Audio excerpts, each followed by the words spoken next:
Ал видео басылмай тұрып менің телеграм каналыма тіркеліп кетулеріңізді сұраймын. Бұнда ютубта шығатын жаңа видео туралы ақпараттар болатын болады. Ссылка төменде. Тіркеліп кетіңдер.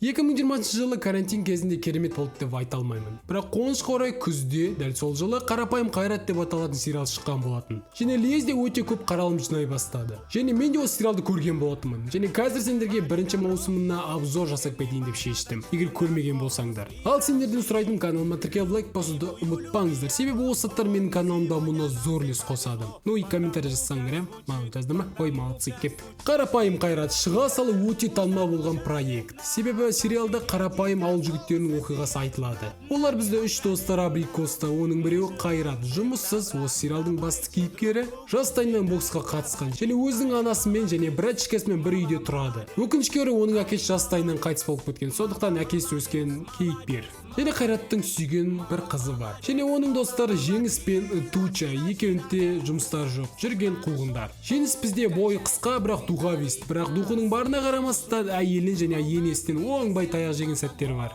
Ал Тучаға келсе, көбінесе таяқ жейтін кейіпкерлердің бірі. Бәрінен, Қайраттан, Ван Дамнан, Сәуледен, ветеринардан, бәрінен. Айымын осы кейіпкердің арасында. Қысқасын айтқанда, сериалда осы үш кейіпкердің ішіп, әртүрлі қуған жағдайларға түскен туралы айтылады. Не біреуі засоспен оянады, не ішпеу керек затты ішіп қояды, не төбелесіп қалып біреу түрмеге отырып қалады. Және ең қызға кейіпкерлердің сөйлеу мәнері. Олар боқтайды. Және бұны керемет деп айта алмаймын. Бірақ сериалда бұл кейіпкерлердің өз мінездерін көрсетеді. Және бұл әрине қызықты. Басқа кейіпкерлерге келетін болсақ, олар сатушы Қабақ Сәуле, сол ауылдағы жалғыз дүкенде жұмыс жасайды. Неге жалғыз деп сұрайсыңдар ма? Себебі басты кейіпкерлер ішіп алса, именно осы дүкенге келеді.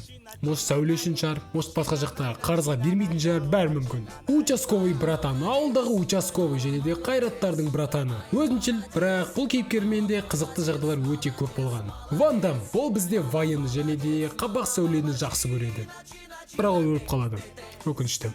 Әрине басқа да қызықты кейіпкерлер бар, бірақ ол кейіпкерлерді өздерің комментарийға жазып кетсеңдер болады. Қызықты жерлерін және характерлерін айтып. Басқа маусымдарға қарағанда бірінші маусымда тек басты кейіпкерлердің ішіп алып, әртүрлі тупойский жағдайларға түскен туралы айтылады. Қысқасын айтқанда, бұл маусымда ешқандай сюжет жоқ. Қызықтың бәрі екінші және де үшінші маусымдарда басталады. Егер қаласаңдар, ол маусымдарға да обзор түсіріп кетемін. Бірақ бәрібір де бірінші маусымның да өзінің вайбы бар. Және бұл ұмытылмас классика. Ал өздерің не ойлайсыңдар? Комментарийға жазып кетіңдер. Ал сіздермен болған мен Олжас, тоғабай достар, каналға тіркеліп лайк басуды ұмытпаңыздар.